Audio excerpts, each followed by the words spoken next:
the Royal Television Society Awards are the creme de la creme of the industry. What you're seeing here is truth in journalism. You're seeing journalists at the top of their game. This year the standard has been exceptionally high, it really has been, and I think that in almost every category, all the nominees would have been worthy winners. Welcome to the RTS Television Journalism Awards 2020. Winner of last year's award, but an even more worthy winner this year, the Network Presenter of the Year, is Emily MAITLIS. I owe this unambiguously and entirely to my superb team. And I think Newsnight at the moment has an extraordinary freedom to do that. And it is invaluable for our programme and for our audience. So I'd just like to say thank you for that freedom. This is believe it or not, the 14th time, 3 in a row, that we have won this award, and we don't take it for granted at all. We try and tell the news differently, and we really try and push the boundaries about how news is told and reported back to all our audiences on all the different platforms in the UK. It was an amazing team effort for Newsnight because it took months and months of painstaking negotiation, and then in the final few days it all came together incredibly quickly, and we felt like as a team we were in a blur, an intense blur, and suddenly it was on TV and a global news story, and I don't think any of us really knew what that was quite like until it hit us. It's enormously flattering for us, but I think it's a reflection of the extraordinary talent that we have at South East today across the board in all sorts of fields, but equally and perhaps more importantly it was the fact that I think we had built up relationships with everyone who'd been touched by this awful disaster, and I think that we kind of accept this on behalf of those people who trusted us to tell their story. The winner is Riz Latif of BBC London. Thank you so much for this, because not least, I can say to my dad now, I do have a proper job. I've been trying to convince him for years. And I'd also like to thank my BBC family, who aren't here tonight, but I will certainly share this with them because, honestly, the dedication that they show, they really do make me look good. The RTS International Current Affairs Award goes to Sama. Obviously, what Ward did was absolutely incredible. She is so young, so talented, so determined. This will not be her last feature doc. It will be. There are many more to come. But Afra, who was in the film, who was in Aleppo with Ward. I want to thank all of you, especially the people who watch for Sama. I lived in the most dangerous city in the world, and I still smile. And the secret was because I always had the hope. I think we're all delighted. We were honoured to be up for the award against such strong competition, and it's been a very long haul to get to this point, but it's been a vindication, so we're delighted. Oh wow, this is really unexpected. I was told by several people that because we were at the back, we wouldn't be winning. And I just wanted to say thank you to BBC Northern Ireland for employing a young-ish brown girl from Manchester to talk about a subject that really was completely outside my comfort zone, and it's so nice to not be put in a box. Thank you. Camera Operator of the Year. The winner is Wong Shexing of BBC News.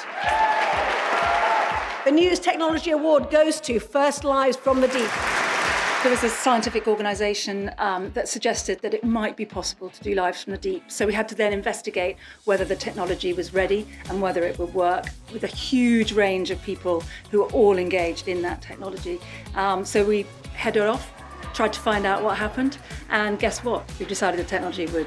We've got to keep pushing the boundaries because it enables us to tell stories in the most compelling way we can. And I think that we've all managed to do that on this occasion. The winner of the Digital Award is Why Are Transgender People Self-Medicating by Sky News. The Sky News, we're very proud of our digital output, and this is something that is just only the very beginning of where we're going to go, and I think this is where everyone should be heading. I think this is just a very good example of a story that wouldn't have been told on a normal platform. I said up on the stage, I've not been doing TV journalism for very long at all, just over a year. So to be honoured just with a nomination alongside the likes of Yusra and Ben was hugely exciting. To actually win it is just so overwhelming, and I think it's just so important for not just to be recognised for my work, but also for the work that the whole team have done. I mentioned up on there the 2 female producers I've worked with this year, and in a male-dominated industry like sport, that's been really special as well.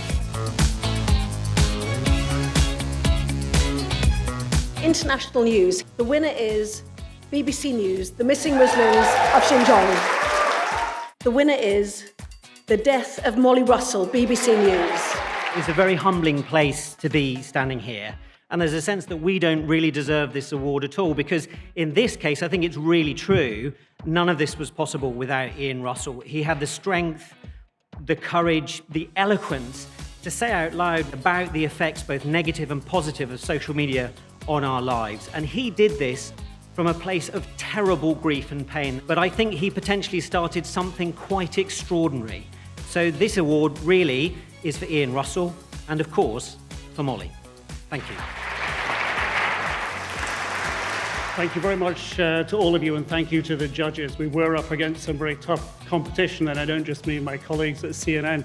BBC were there in the crowd with us, and I was looking over at them and they were looking over at us. It was a big day, it was a historic day, and I don't think any of us could have known when we got up that morning just what was going to happen when we got to the Legco building. But as we've heard here in the introduction and so many times, this is TV, it's a team effort, and it was a big team that day, and the team came together really well. My thanks go to this phenomenal team.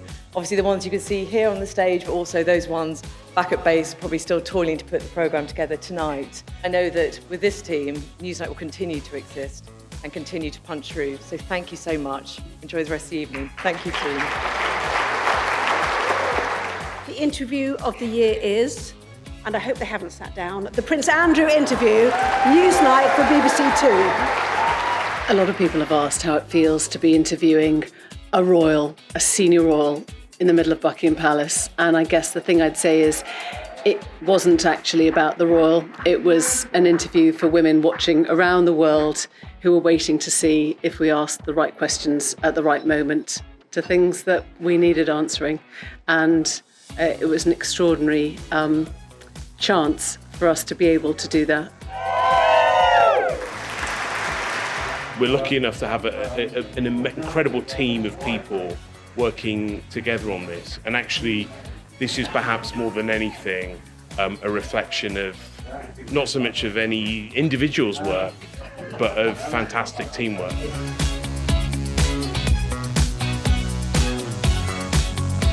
The RTS Television Journalist of the Year is Nima El-Badr. Let's not pretend that it is easy being a Muslim migrant woman in this industry. It's not. But the privilege that it brings with it, the platform, the voice that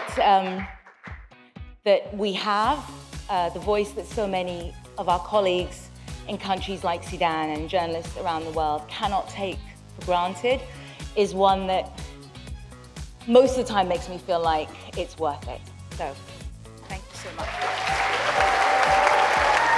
And so that brings my job to a close. For the final 2 awards of the evening, I will hand over to Mr. Simon Barks. I hope I didn't pause too long before naming the winners.